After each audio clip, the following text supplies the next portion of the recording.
Welcome to Mysteries, Monsters, and Mayhem. I'm Shannon Lawrence. And I'm MB Partlow. Quick content warning before we get started. This podcast may contain language and disturbing content, so enter at your own risk. Hi, for the last time this season. That's right, and for the last time this year. Wow. This year went really grossly fast, because it wasn't really for good reasons. And yet agonizingly slow at times. Indeed. Indeed. It has been a year. 2024 better be better. Are we skipping 2023? Yeah. We're just skipping I'm just going to call it 2024 and see what happens. Maybe if we don't acknowledge it, it can't hurt us. They can't see us. Does that ever work? If we cover our eyes, movies? they can't see us. Peter from the Monkees said it worked, and it worked when he was in a haunted house. But that was more like a Scooby-Doo style It haunted was a house. Scooby-Doo style. I love that episode. It's probably the only episode I remember because I was pretty young when I was watching those. I loved it. Peter. Yes. And him to cover your eyes. And I think that it works for him, doesn't it? Like everybody just keeps running past him, but I don't remember that. I don't remember. Detail. I bet I could find it online. Probably. Have you ever heard the Monkees song, Gonna Buy Me a Dog?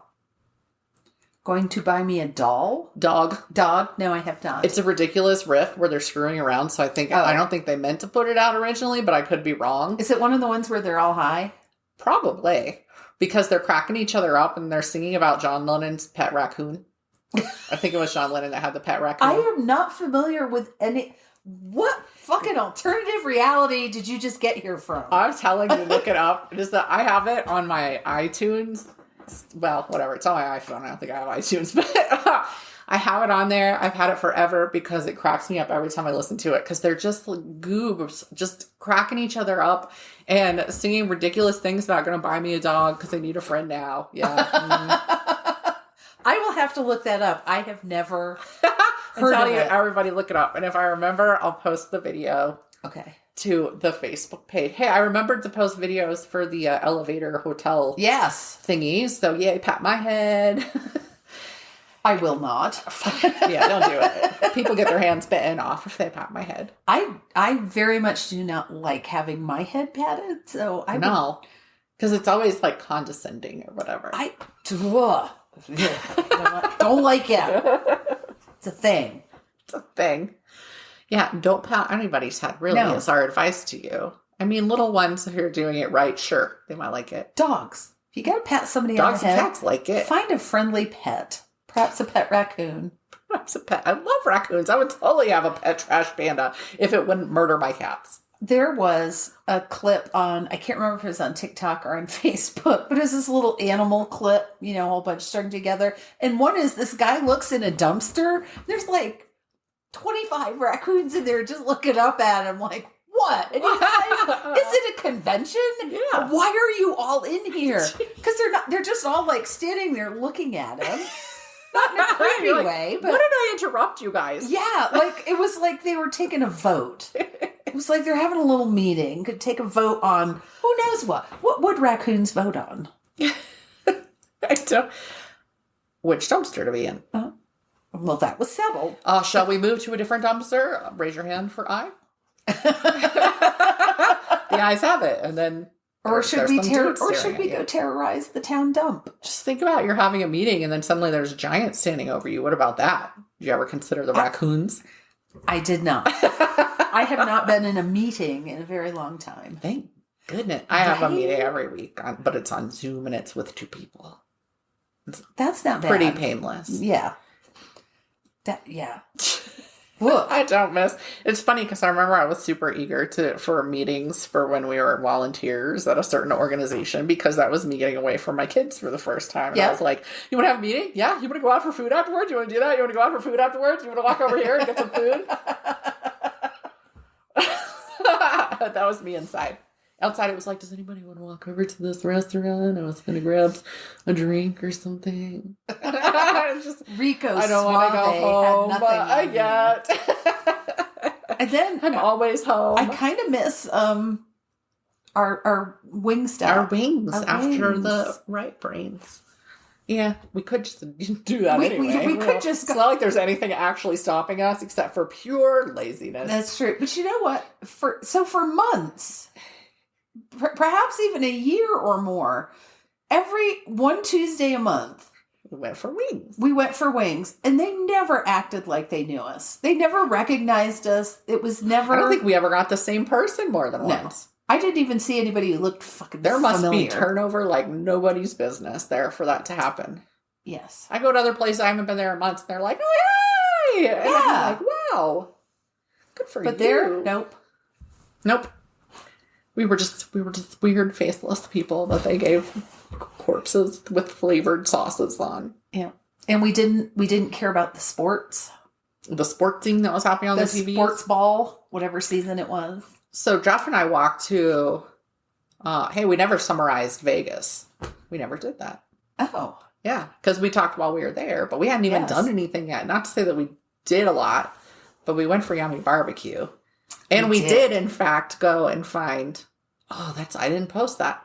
We found the thing to Bugsy seagull, kind of. So it was a statue now instead of the plaque on the wall. Yeah.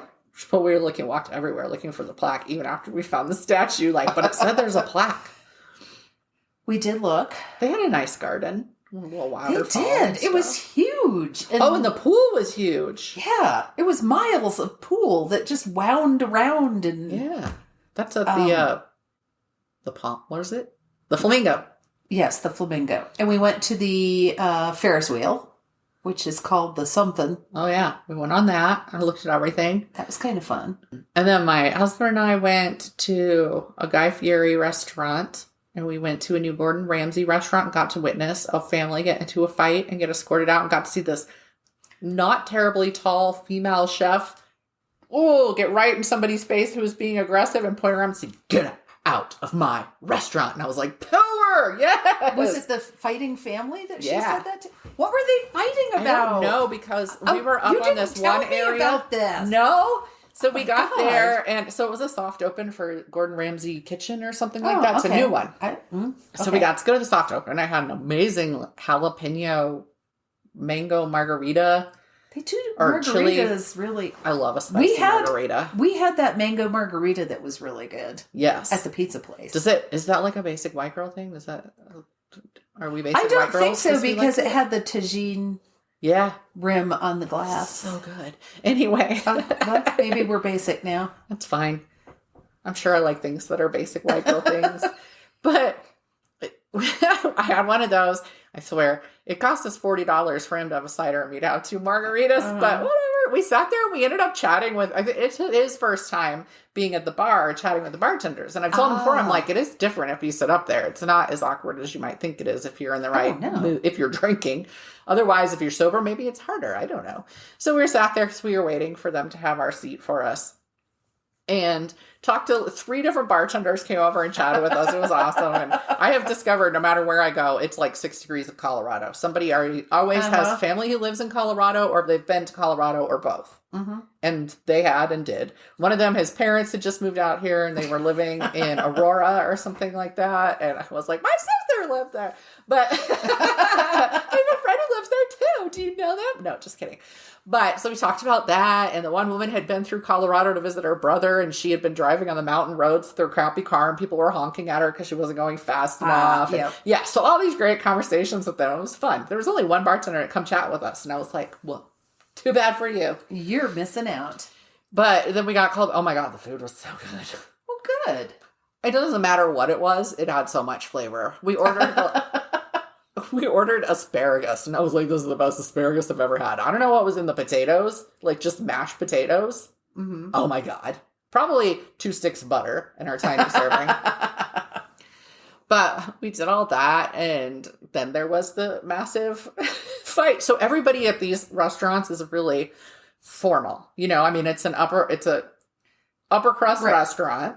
We were dressed up because we were going to a show afterwards, all dressed up, And everything's kind of quiet and everybody is talking with their library voices because it's that type of restaurant, and we keep, because of course the two of us are terrible smartasses and he's an even worse smartass than I am. And so I can be proper, but he's going to be a smartass no matter what. And we kept getting little breaks from our waiter, where he would have to break his persona or whatever. But he did really well keeping it. And then, we hear all this yelling and stuff. And all of a sudden, all the staff are running. And it was this sunken kind of area. Okay. And so we could see everybody's heads basically, but that's all we could see. And the kitchen was down there. And so we see all the people in the kitchen like, hell yeah, they want to watch the show. They're standing at the pass-through. Right. Standing at the window looking out. But then, more people are coming and more people coming. And then all of a sudden, this person's being escorted out. And they're yelling about what happened. And then here comes this person and he's yelling about it. And then these two are still fighting. And that's when the chef came out. And it was really... I appreciated that I saw all of the serving staff come up behind the chef and kind of be this supporting wall behind her, but let her do it because she did not need anybody's help. I tell you this. I don't care how short she was. And just be standing there in case. And when she's telling this person, you get out of my restaurant right now, the person the restaurant, the security came in and helped escort him out. And so at some point a manager comes around, of course, I'm so sorry about the interruption. Right. And we're just like, man, we have a show after this, but this was a show for us, but I'm sorry you had to deal with it. Because, I've worked in restaurants and in theaters is actually where I had the most drama. But, and we're making jokes. And Jeff's like, I just want to know how we could get a front seat to all that. And the guy goes, it's like a Gallagher show down there. Food was thrown. You'd need a plastic sheet, he said, if you wanted to go down there. So apparently, the food started. And this is expensive fucking food. Yeah, it's not like they're I would have to be really mad to throw food that expensive and not make sure I ate it all. But yeah, yes. So that was fun. And then we went to a naughty show which had acrobats and it was totally topless. There's no pasties in Vegas. Free the nipple. But it was so funny though because I overthink everything and I'm sitting there. I can't just watch a show and not be thinking about it. Mm-hmm. So there's one where there's two women together and they're doing these really great acrobatic stunts and stuff, but they of course rip their tops off at some point because Vegas. And I'm sitting there and I'm like, you got to be really friendly with this person. Their chests are pressing together at this one point. And I'm like, oh my God, no, you're just feeling this. And here you have to concentrate. They're doing really dangerous things. And I'm like, I feel like nipples would be really distracting. Right? Somebody's nipple hits your arm or something. You're like, oh, Jesus, whoa. And then you fall. So I'm like, they have to be so close. And that there's always drama behind shows. And I'm like, what do you do with that when you have to perform naked? Half naked. And this was a both male and female show. They made sure the guys were topless and stuff like that too. It's slightly different, but they were in good shape, so it's not that different. It was still nice. But it was a really entertaining show. It was called Rouge, and it was in the Strat. Nice. But it was nice. I was determined to enjoy Vegas because I don't like Vegas. I got home and I looked at Joe and said, I had a $36 omelet for dinner one night. Right. And all I really wanted was toast. But the omelet. We had the best fruit plate ever, though. I was going to say the fruit plate we had the next day was fucking magical. I almost was like, hey, Jeffrey, on my birthday, I want you to order that fruit plate and drive down on the strip and pick it up for me for breakfast. But I didn't. And it came with this little mound of coconut whipped cream that was so delicious when you dipped fucking anything in it. You could have dipped herrings in it and it would have been good. Dipped a shoe. Just a leathery shoe. But it was so good. It was. And they have a Chinatown. But I found it fascinating. And I don't know if they're all like this. It's not just Chinese restaurants and stores. There were Korean stores. There were Japanese restaurants. But it was all in what they called Chinatown. So we had some really good ramen. Oh, I bet. Sitting up at the counter again, looking in at the kitchen and watching them make everything. Because it was tiny and it was packed. We had to wait to get into it. And this was lunchtime. And I think I told you it took me over a week after we got back before I even opened my suitcase. Yeah. I opened it and pulled my pajamas out and that was it. It didn't get unpacked for a week. Let's see. We were out there. My birthday was the 20th of November. We were out there the week ahead. Then my husband and I stayed a couple days past. And then December 4th is my mom's birthday. I had family over. The day before that is when I finally unpacked my suitcase. But it was a good trip. It would have been probably nice to go to one of the museums that we talked about, but yeah. I feel like it was so tiring just trying to go get food. If you are not into the big bright lights, and we did go see the fountains at the Bellagio. Yeah. But if you're not into the bright lights and being crammed in with a lot of people, it is, it's overstimulating. Mm-hmm. And it's loud and it's bright. And it's a cacophony everywhere. Cars are honking at each other. Cars trying to kill each other. We were very trusting to take Ubers. At one point, Jeff was like, these people aren't even trained as much as taxi drivers, and we're just trusting them to drive through this. I don't know if I told you, I had a very interesting conversation with my taxi driver on the way to the airport. And I said, he was astonished that I had never been to Vegas before. And he was like, well, did you like it? And I said, it was entertaining. And he kind of laughed. And then he said he lived out near Hoover Dam. Mm-hmm.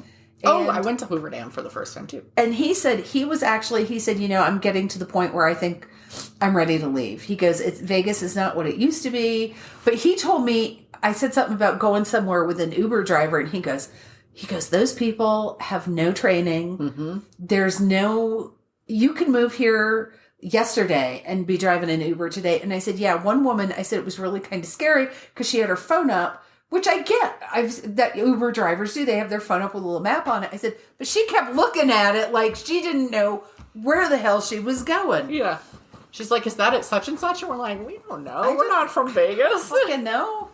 And then we're walking through, I think it was the Flamingo, and the guy, Jesus, they pull you in to do the facial treatment, and it makes you look 8,000 years younger, and it's like dry. Look, do you notice that your bags are gone? No, they're still there. It's the stuff that dries under your eye like egg white, and so Shannon, for some reason, is the one who's getting I was like, you don't like people touching you. Well, I was like fight, flight, or freeze at that point. And once somebody was handling me, I froze. So I'm sitting there laughing my ass off watching all this. And the guy turns to me and he goes, of course, he has a heavily accented voice. Never seen anyone who didn't have an accent selling that product. Yeah.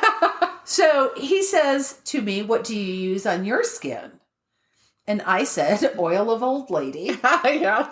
And he was like, oh, you have beautiful skin like a Barbie doll. I'm like, do I? Plastic? I'm like, so then he says, he's trying to sell us stuff. Which one do you like the best? I don't give a shit because I'm not buying any of them.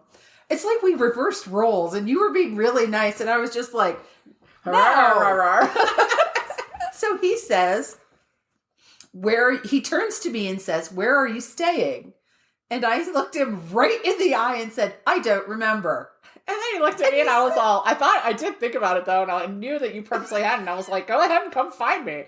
So, we're at Bally's. I'm like, and he's like, and then he asked you, and you said, Bally's. Give me one of your key cards. He said, give me your key card. And I was like, fuck no. I'm not giving you my hotel room key. Do I look like And he was like, it's for a discount. You get a discount because you're staying at one of the hotels. Gift. And I said, we're not going to give you that. And then he was like, and then he did something else. And that was when I stood up and said, we're going to go. Because then I was like, well, I'm allergic to it. So I'll come back in a couple days and let you, and I'm here all week. So I'll come back if I see that it was effective. And he's like, no. It's hypoallergenic. And I was like, yep, and I'm allergic to hypoallergenic stuff too. So we're going to go ahead and go.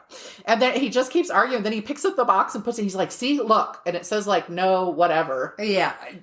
Waxy type thing. I don't know what it was, but, and I said, oh yeah, but that's not what I'm allergic to. And he's like, no, you can't have an allergic reaction to this because it's hypoallergenic. And I'm like, no, we're going. And then I was like, give me your card. That's how I always get out of salespeople. I'm like, well, give me your card. And if I'm interested, I'll come back. And then we went out and found the bathroom and washed the goop out Oh from my under our gosh. eyes. And he was drawing another woman in as we left. It's like, bye, reaching out to her. Sorry. And they gave us stuff in those little drawstring I swear bags. it was like a bath thing. It didn't say, and they didn't say. So I think I brought it home. I pulled it out of my suitcase and I went, I don't fucking want this. I don't know what it is. It could be a sugar cube. I don't know. LSD. And we had to walk past them to get out, and it was a new person standing there who tried the exact same line. And we're like, no, step away, fuck off. Also, we did eventually get vending machine cake, and it was okay. It was pretty good cake. Yeah. All right. So what are you going to talk about this? I'm going to do the Coyote Flat Killer. And this one's tamer then. Again, back to the tamer. Okay. On October 7th, 1925, 21-year-old Henry Sweet picked up his girlfriend, 17-year-old Carmen Wagner, in his roadster. They were heading into the hills about 40 miles from Eureka, California, to go hunting. The two loved to hunt and hike and each had a rifle. But when they had not returned by the next day, their families grew worried. The sheriff put together a posse to search for them, thinking they must have gotten harmed as they both knew the hills well. On October 11th, they found the body of Henry Sweet next to his roadster, which was parked near an abandoned cabin. I think it was still owned, so it might have just been a hunting cabin or something. His side was bloodied and blood had gushed from his mouth, according to I read this True Detective article that was by the actual district attorney at the time. Oh my God. What year was this? 1925. Okay. So True Detective went for decades, I'm pretty sure. And it was where people read all these crime stories. The woman who wrote The Stranger Next Door, or Killer Next Door, the one about Ted Bundy where she worked with him and been friends with him and stuff. I think she started out writing for True Detective before she went into that. So there was it was true crime stuff. In this issue, I went and looked through the whole issue because I was really enjoying the ads from the 1920s. There was an article in there by Roosevelt talking about something. And I started reading. I was like, this is boring. And then I moved on. So I can't even tell you what it was about. But anyway, in this there were so many district attorney, male, so many exclamation marks. Right. Yes. And like everything they did, frozen in horror. And I was this is amazing. And I would kill right now. I think my new collection is going to be finding old issues of True Detective to have and read through. Is it True Crime or True Detective? True Detective. I'm going to look this up. So here's what they thought had happened. And he put this in the article. They felt he had hemorrhaged from lifting the heavy deer carcass into the roadster. They had caught, so they had finished hunting whatever happened. Can I just say that whenever you use the word roadster, I think of Nancy Drew. Because she drove a roadster. Oh, did she? Yes. Oh my gosh. So there's some real cognitive dissonance. Right. Ricocheting around in my little pea brain. I just thought there was blood on his side, and they're like, he hemorrhaged straight out of it. What do you think? It burst out like an alien because he lifted a deer carcass? He got a So if that doesn't tell people what forensics was like, then what is it called when you lift and it? Oh, hernia. Hernia. He had an exploding hernia. An exploded hernia, basically. But Carmen was nowhere to be found. Described as a Titian beauty, and I was like, what is that again? It's a redhead. She had a salon in town, or she worked at the salon. One of them said she owned it. She was 17. So I don't think so, baby puppy. But so she worked at a salon in town, and she brought her dog Pronto, and his name was Pronto, which was the Spanish for quickly, because he was always so good at coming when she called for him. So she named him Pronto, is what they said. And I was like, okay, but does that mean he didn't have a name at first? And what was she calling them? Don't you name them before you learn their? Don't under logic me, like Pronto was also missing. And they had taken him on the trip, which I'm sure the dog's favorite thing in the world was to go on a trip where they were shooting guns. I know a lot of dogs do it. Whatever. Is the dog going to be okay in this? No. Oh, God damn it. I'm sorry. But I'm not going to, this one, no real trigger warnings or anything. Intent on finding her, thinking she might still be alive because, he'd only had an exploding hernia. The posse went further into the hills to seek her body. Interestingly, and this was in the True Detective article, a hobbyist he had a wireless radio, and it was huge. There's a picture of him with it. I couldn't get it because it was in the True Detective magazine, so I couldn't get it. But this big setup, this big rig, he took that out there into the hills to communicate back with the district attorney in the office while they were out searching for her. And this was a first for this to be done, for actual radio communication to be happening that way. In the meantime, the coroner assessed Sweet and discovered that he had actually... he had not burst a hernia out of his side, but he had been shot multiple times in the back and the side with a high-powered rifle. Sweet's rifle would never be found.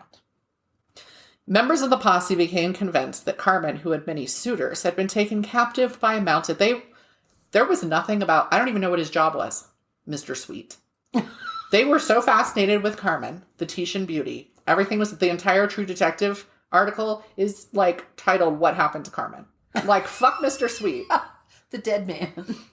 What happened to Carmen? So, anyway, I just found this amazing, because that's not necessarily normally, but where the focus, whatever. Right. But anyway, she had so many suitors, she'd been taken captive by a mountain man, was being held in a cabin somewhere. But on October 23rd, and they had gone hunting October 7th, just as a reminder, 2 searchers stumbled across the body of Pronto. He'd been shot once and tossed down a hill. So he wasn't tortured. Searching nearby, they first found her belt with a broken buckle, then her gun leaning against an oak tree, then her hat, which had been partially buried, and next to the hat was found, finally, a shallow grave in which they found Carmen's body. 2 weeks in California, not terribly recognizable. She had been in the ground too long to tell if she'd been raped, but... through a forensic investigator recently, I heard his talk on it, which actually made me go look this up, said that they felt the removal of her body. She was 4 miles away from where Sweet was found. Oh, wow. So she had been taken for a reason somewhere. Yes. And that indicated it was probably a case of rape and murder. She had been shot once in the neck and once in the skull. Her body was identified using dental records. Oh. Desperate to point a finger and appease the community, a witch hunt began. And back in the 20s, do you think it was a white person they were after? Indeedy no. A pile that held a few rocks and branches was found nearby, and it was determined, ready for this, it must have been a Native American mantle made that they must have killed Carmen as a human sacrifice. So y'all, like, I'm not aware of an American tribe, like a North American, I should say, tribe that did human sacrifice. Yeah. But, okay. The closest tribe was the Hupa. I'm not sure how to say it right. H-U-P-A. It might be Hupa. Lo and behold, on the search team were a set of half-brothers, described in every single fucking article as the half-breeds, because their mother was a Hupa Indian. Jack Ryan, 23 years old, had gone to school with Carmen and had joined the search team without being invited, according to the district attorney. We were like, we didn't invite him to come do this. Well, when you form a posse, whoever's going goes. That's how it works. Don't you know posses? God. His half-brother, David Walter, was also arrested. I believe they shared just the mom, and then each had different dads. A lynch mob formed, but the sheriff held them at bay, telling them justice would be served. It was found that David Walter had an alibi for the time frame of the crime that they could not knock down, and he was released, but Jack Ryan was kept in custody. Oddly, though there was no real evidence against him, some suddenly appeared.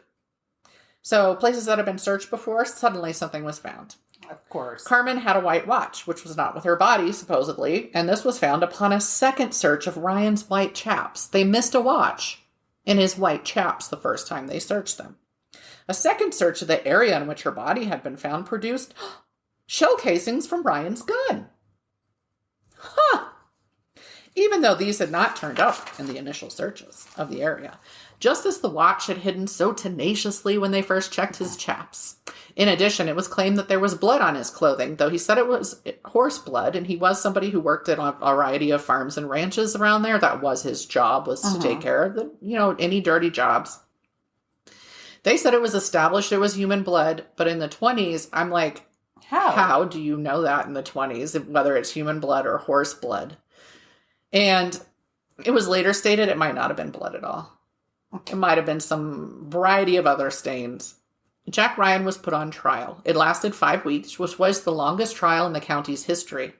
Crazily, suspicions of planted evidence during the trial, as well as a lack of other evidence against Jack Ryan, caused the all-white, all-male jury to acquit him March 12th, 1926. Wow. They actually felt the evidence had been planted. 12 white men in the 20s with an Indian on the stand. Nice. Like, wow. But there is no happy ending. Oh. Despite the acquittal, townspeople were not so easily calmed. They still felt the half-breeds had committed the crime, and they made this known. Ryan's half-brother was murdered October 1927. He'd been strangled with barbed wire, and his teeth had been kicked in. There was no investigation by the new district attorney, Stephen Earl Metzler. Metzler was a well-known bootlegger, and this was during Prohibition. He was very powerful. Oh, yeah. He was the bootlegger. If you're the man with the liquor, yeah. Yep. He'd run with two main platform promises. One, he would stop the dry squads, which were the people that came after bootleggers. And there they were doing whiskey, by the way. And he would solve the Coyote Flat murders within 2 years, or he promised to step down. On July 12, 1928, a woman went to police and swore out a complaint that Jack Ryan had raped her 13-year-old daughter. Police arrested him right away, and 2 more women showed up saying the same thing. On September 12th, Jack Ryan confessed to having raped 2 of the girls. July 12th is when he is arrested. He's been in the prison all this time. September 12th, he says, "You're right, I did it." Following a night of interrogation.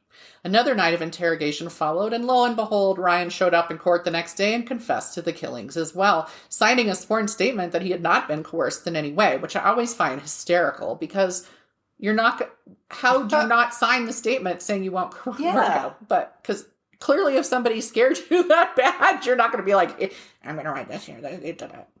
The Humboldt Times covered the confession, stating District Attorney Metzler not only broke Ryan, but himself broke down and wept as the lips of the wily Jack Ryan gave forth the story of the actual killings.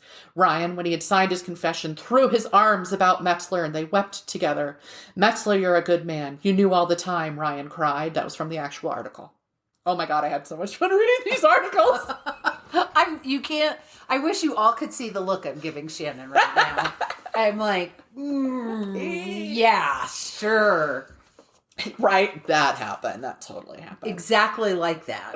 This time, the judge handed down the sentencing instead of a jury. Didn't want to take chances this time. Guilty. When deciding on the punishment, Metzler gave an impassioned speech asking them not to hang him, but to instead give him life in prison. The judge listened, and Ryan was sent to San Quentin. All these years later, it's thought Metzler kept him from hanging because California required an automatic review by the Supreme Court if the death penalty was involved. Nice. He didn't think the case would stand up to it, so he made sure he didn't get the death penalty.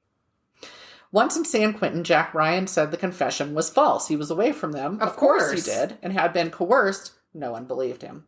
Metzler showed up whenever Ryan came up for parole and ensured the man wouldn't get out. For his own part, he got busted and convicted for bootlegging and spent 15 months in prison before using his connections to get a pardon from Franklin Delano Roosevelt. He spent the rest of his life in LA and died of old age in 1956. Ryan continued filing appeals and contacting governors, which that happened a lot. Do people still do that? Because whenever you're reading like Wild West stuff in 1880, like Billy the Kid kept writing to the governors to try and get pardoned. So anyway, I don't know if people do that anymore or if you just have to go through the hoops. I don't know. 3 of them turned him down for his request for parole or pardon. He learned cobbling and proved to be a model prisoner, and he worked there as a cobbler once he learned it, but it had no impacts on his requests. In 1953, he was granted parole. He was 50 years old at the time and found work as a laborer. His parole required he not return to his home county. I think it was Humboldt County. And his mother had died mysteriously during his imprisonment. No comment. So he had no family to return to anyway. Then in 1969, Ronald Reagan commuted his life sentence to time served for her rehabilitation. Governor. I think then. He never got married, but he became close with another family and lived to die of natural causes in 1978. Wow. He was 75 years old. While he did get parole, it's clear his sentence ended up being a life sentence in every way that counts, as far as I'm concerned. But there's more to the story. In 1983, a deputy sheriff named Richard Walton was approached by a woman while in a convenience store. The woman said that Walton needed to look into the Coyote Flat murders because a woman had died recently and recanted on her deathbed. She'd said Ryan had not raped her daughter, that she had been paid $100 to make those charges. Walton, who is now Dr. Rachel Walton, a respected cold case investigator and college professor, started looking into the crime. So I feel like I dead named her, but It took me forever to hunt down why there were two different names. Ah. At the time that she was a sheriff, she was Richard. But here and out, she's Rachel. The more she dug, the more she was convinced Jack Ryan was innocent. She spent years working on her own time to conduct interviews, including of men who had been deputies when Metzler forced Ryan's confession and go through paperwork. She discovered that Metzler had conducted a protracted campaign to force Ryan to confess. He'd also attempted to have Ryan murdered. After Ryan's brother David's death, Metzler sent letters to Ryan telling him he needed to confess or he'd end up like his brother. They weren't anonymous letters. Holy shit. Jack Ryan was convinced that lawmen had murdered his brother, but he had no recourse. Metzler had allegedly bragged of his actions later in life and mentioned a few more. He had also rigged a rifle connected to a tripwire on the trail Ryan had to take to get home, but it failed.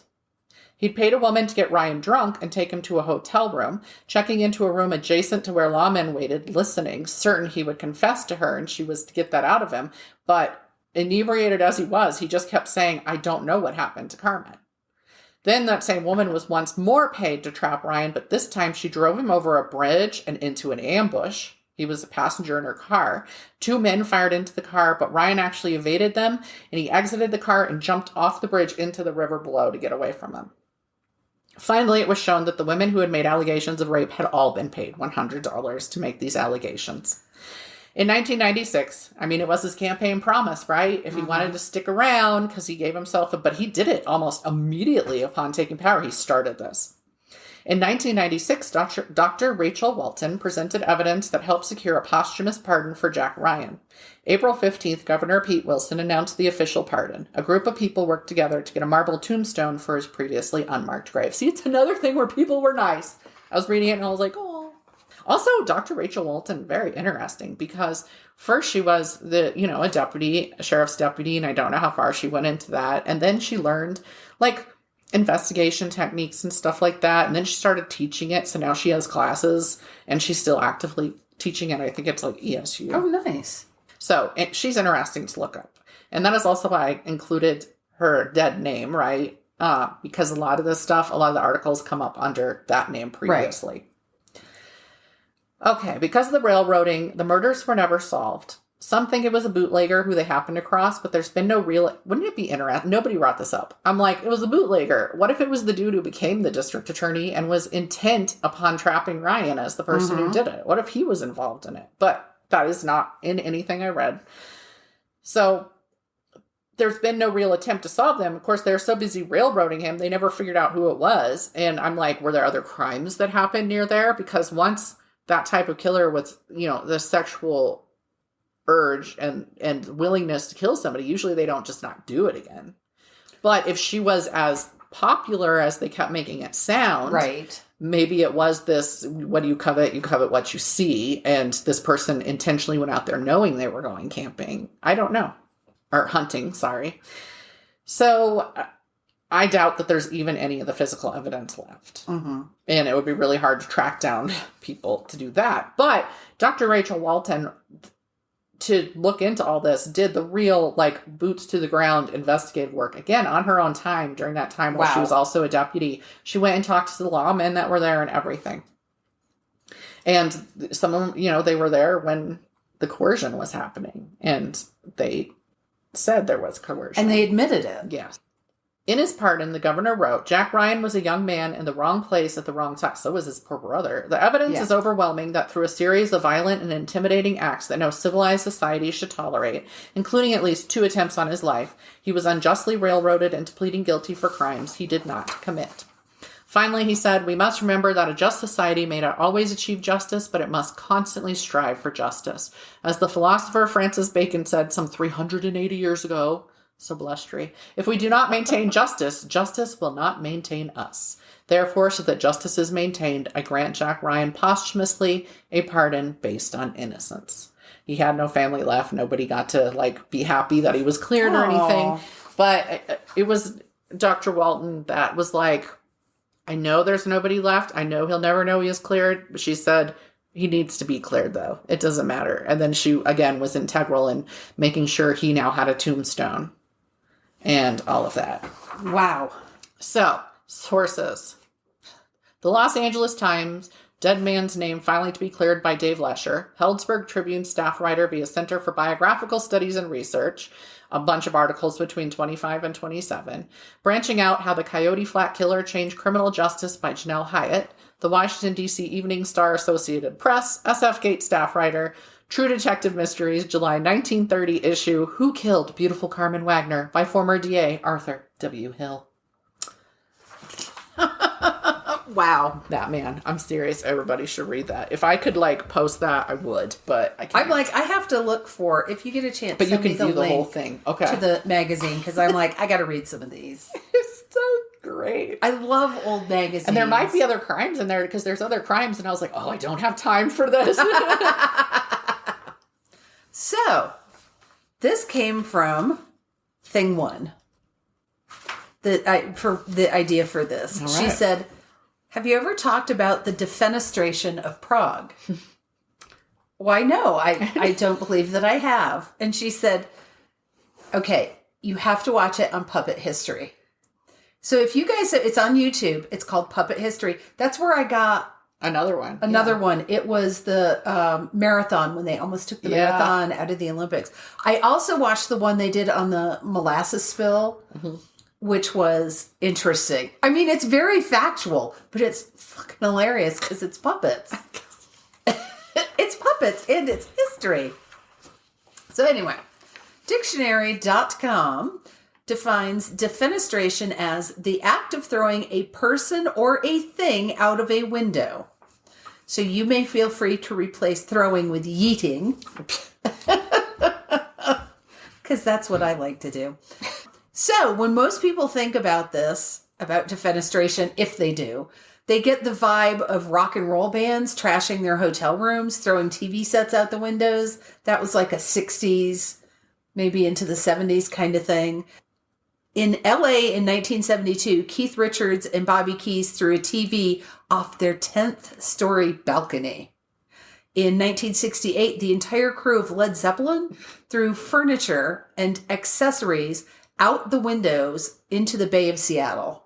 You hear stories of this all the time, and it's like, I hope you had to pay for all that shit. Yeah, and they get banned, and defenestration, it turns out, because I think everybody is delighted when they learn about the word. Defenestration means yeeting something out a window.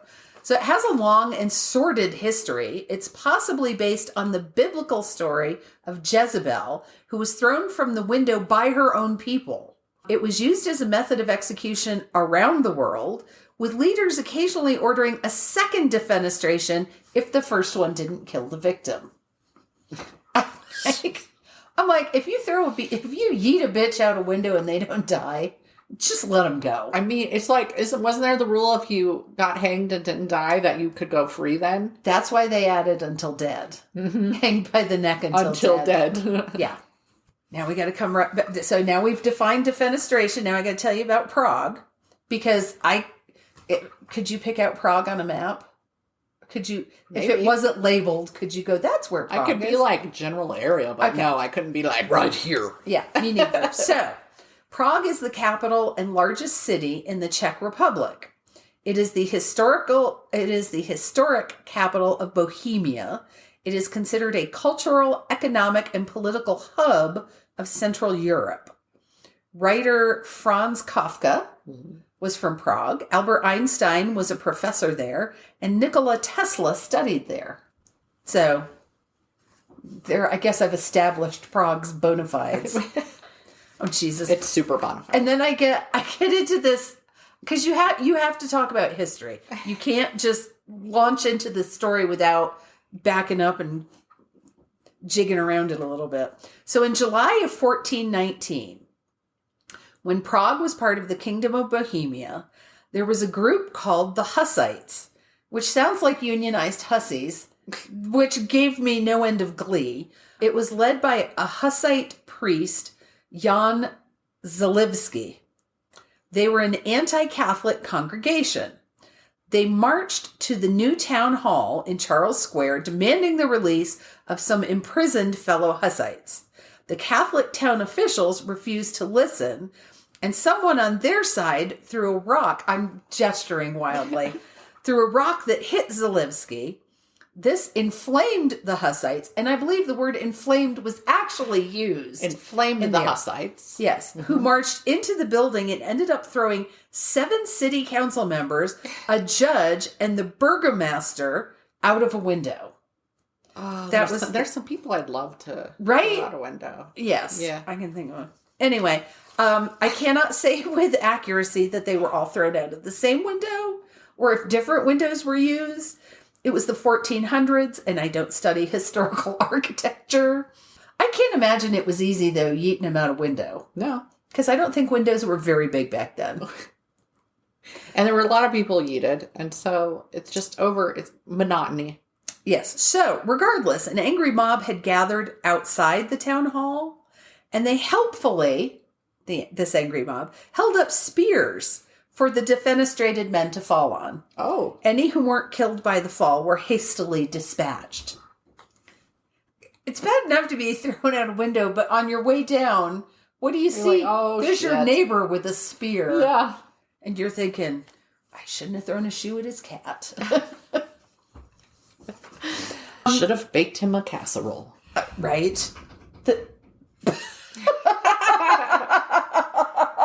Percy just needed to mark the door really quick with her cheek. So the defenestrations were considered a tipping point that led to the Hussite Wars, also known as the Bohemian Wars or the Hussite Revolution, which lasted until 1436. So fast forward, imagine calendar pages flipping over like they used to do in old movies. So we're going to May of 1618, a mere 199 years later. The Bohemian aristocracy was Protestant, and the rulers were Catholic Habsburgs. So exhausting. Just there's so many things in history are the Protestants versus the Catholics. It's like, cut it out. The rulers of most of Europe were Habsburgs. So this means I have to divert for just a moment into a brief history lesson, which is ironic given that I married one history nerd and birthed another history nerd while maintaining almost no interest in the subject myself. Oh, I do love a history, but I'm very selective on what history I'm interested in. The Protestant Catholic thing does nothing for me. I'm giving you a very brief and unscholarly summary of who the heck the Habsburgs were. Sometimes it's the Habs, H-A-B, and sometimes it's Hap, H-A-P. So please pardon any errors. They are not intentional. The Habsburg dynasty, and I was so mad when I had to look this up. I came out and yelled at Joe, I had to look up the Habsburgs. And he was like, oh, the Catholics from Central Europe. Oh, jeez. Like, of course you know. Why did you look it up? You could have just asked him. I could have. So the Habsburg dynasty was a powerful empire that dominated European civilization, and they got their start in the 10th century. They were well entrenched by the time of Martin Luther and the Protestant Reformation in the 16th century. I mean, they'd already had 600 years to really dig in. So just so we're clear, those who protested the doctrines of the Catholic Church were called Protestants or Protestants. Luther was objecting to the abuses he saw in the Catholic Church. Needless to say, neither the Pope nor the Habsburgs appreciated his efforts, outlawing his works and labeling him a heretic. They still do that. Oh, yeah. When you try and point out the faults. When you what? Try and point out the faults. Yeah. Try and put the hypocrisies, the abuses. Proud heretics are we. So, back to Prague in 1618. So, May 23rd, an auspicious day. I once gave birth on that day. Oh. So, the Bohemian... I once gave birth. And as a matter of fact, I messaged Thing 2. Did you know the second defenestration in Prague happened on your birthday? No, thank you, though. It was Nikki, so she said, yeah. Anyway, the Bohemians stormed the castle. I don't get to use that phrase as much as I would like to. They stormed the castle, intending to yeet the Habsburg regents from the upper floors of Wenceslas Hall. 3 regents were chucked out, eventually triggering the 30 Years' War. I'm not doing another historical don't do it. Sidetrack this time. So the amazing thing is, all 3 regents survived the 70-foot drop. So the Catholics immediately claimed divine intervention, actually insisting that the men had been caught by the invisible hands of the Virgin Mary and gently lowered to the ground. I see. In reality, there were rather large manure piles that just happened to be situated right under the windows. This is a historical footnote. Bullshit and bullshit. Bullshit and bullshit. Those were the second defenestrations of Prague. Defenestrations were not limited to Prague. In 1452, King James II stabbed the 8th Earl of Douglas 26 times before throwing him out the window of Stirling Castle. Just defenestrations were not exclusive to... I would just like to linger on that a moment. But you don't hear about the defenestrations of Belgium. You don't hear about the defenestrations of Paris. It's Of Prague, Kansas. of Kansas. The defenestrations of Wichita. Yeah, the guy who got stabbed 26 times, I don't think it was the fall from the window that killed him. Right. You know. I accidentally stabbed him 26 times. During China's Cultural Revolution in 1968, the son of former communist leader Deng Xiaoping was thrown out of a 4th-floor window at Peking University by Mao Zedong's guards. The fall didn't kill him, but the hospital refused to admit him, so his injuries confined him to a wheelchair where he's still alive. Oh. He's still in the wheelchair. There were some You can proudly say, I survived defenestration. Yes. And there were some really horrible ones that I'm not going to talk about. Oh. Yeah, they were just disgusting. But we're not done with Prague yet. There's one more. In 1948, Prague was located in what was then known as Czechoslovakia. And after the post-World War II elections, the communists seized power. The foreign minister, Jan Masaryk, I apologize if I'm butchering his name, was found dead in his pajamas beneath his bathroom window at the Cernan Palace. The official verdict was suicide by self-defenestration. I'm sorry. I just, halfway through that word, it just... Self-eating. Self-eating. But wait, there's more. But wait. A mere 56 years later, in 2004, a reinvestigation, there's our theme, reinvestigations, declared his death a murder at the hands of the communists, and it was labeled the third defenestration of Prague. So what was the evidence? First of all, it was simple physics. The way the window and ledge were built, it would have been extremely difficult, if not impossible, for Masaryk to have thrown himself out the window. The second piece of evidence was that apparently he'd been able to throw himself out of the window and then close it behind him on his way down. It's not a Bugs Bunny cartoon. This is real life. He did not. How'd he do that? He just timed it really well. He pulled it with him as he was falling. And perhaps the Virgin Mary once again lifted him gently down. Caught him long enough for him to close the window. She was like, close it.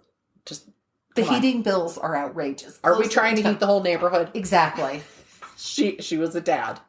The additional evidence included nail marks scratched into the window frame. Oh. He didn't want to go. Like a cat. Trying to put a cat in a carrier. And the fact that he was in his pajamas, and the pajamas showed that he had soiled himself prior to death. I'm not certain I wouldn't do the same if you were trying to yeet me out of a window. Or like that moment where you realize you're out the window. Yeah. Then you soil yourself. So here's what I actually wrote. The last line. Thus ends my TED Talk on defenestration. So my sources were thing one, puppet history. How often do you get to cite? Not often enough. Puppet history. Although I have done it twice now. Wikipedia, flyertalk.com, allthatisinteresting.com, and study.com. I saw some guy went off on a total rant about, I was looking at Black Dog. So I'd said I was going to do Black Dahlia at some point, but I wanted to go back and listen to a podcast episode of the Murder Squad. Right. There's a movie called The Suicide Squad. There's different. A couple of them. But the Murder Squad, which had Paul Holes and his journalist compatriot, and he had looked at the evidence and he had really changed how they had said some things happened, because forensic science wasn't where it is now when the Black Dahlia got killed. So I went back to try and find it, and this is a podcast I'd been following, and I thought it was weird that it had disappeared from my podcast stream on Spotify. And so I go looking for it, and I do a search, and it's not coming up, and I'm like, because it's part of a network that has a bunch of other ones, including two that I listen to under them. And so then I go searching online, because I go and look up their Facebook page that I used to follow, because they post images and follow-ups and stuff. Nope. And so I finally find it, and it turns out that Paul Holes' co-host, after a Christmas party for the overarching company that does all these podcasts, apparently there were accusations about him, not Paul Holes, to be very clear. I just can't remember the other guy's first name. It's Jensen. It's somebody Jensen, but he being inappropriate with female coworkers and stuff. And so they shut down that podcast and they removed it from everything. So I cannot look up that episode for that information any longer. Wow. But I found an article bitching about that episode by somebody who hates true crime podcasts. He was like, they clearly don't do research. And I'm like, I don't think any podcast is pretending that we're investigative journalists. That's the point of podcasts, is they're a little more fun, right? Yeah. Oh, he really hated a podcast, and he was ashamed of Paul Holes because he had respect for him because of how integral he'd been to the Golden State Killer case and finding him finally, and he thought he was a good cop, and I was like, damn! So just to reiterate to people in case there's confusion, we're not investigative journalists. We're just looking this up online, and just for fun.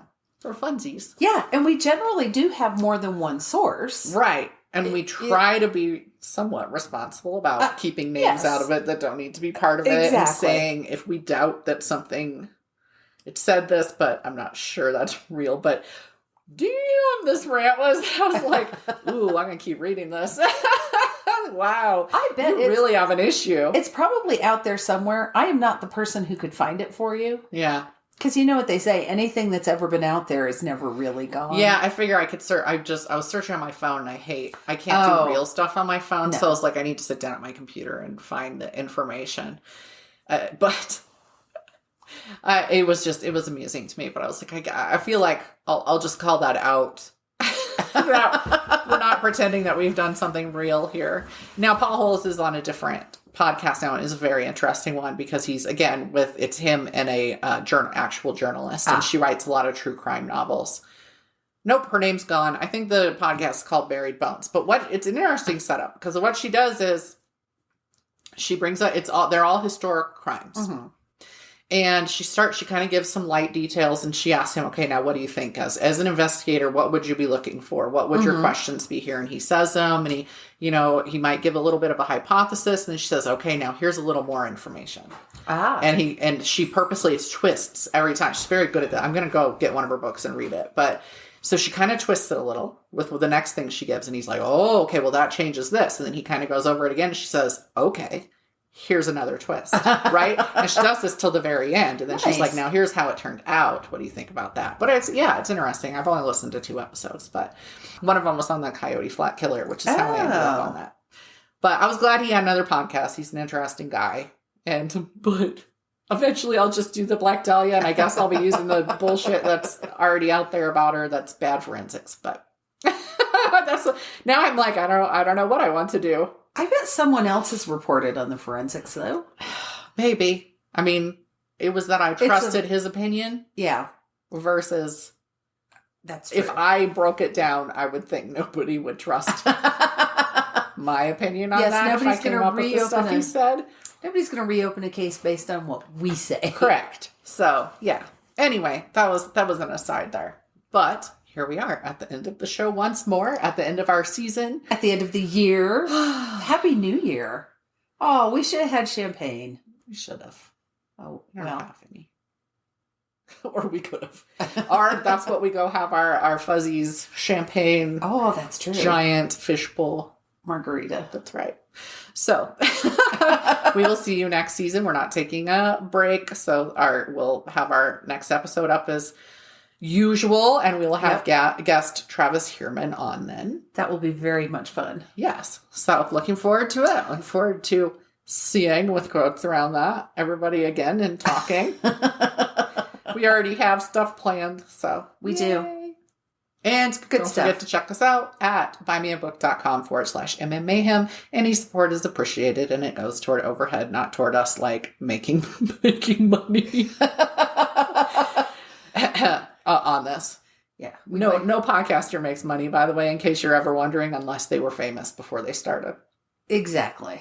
We have talked to enough other podcasters by now. We can't even get a HelloFresh. It's an expensive hobby, we'll say. So anyway, thank you as always for listening. Happy New Year. Being here for another season. Yes. Bye. Thank you for listening to Mysteries, Monsters, and Mayhem. Find us on Facebook and Instagram or at our website, mysteriesmonstersmayhem.com. Please like, rate, and review, follow, and share wherever your favorite podcasts are downloaded. Thank you for listening and supporting our podcast. We'll be back next week with more shenanigans.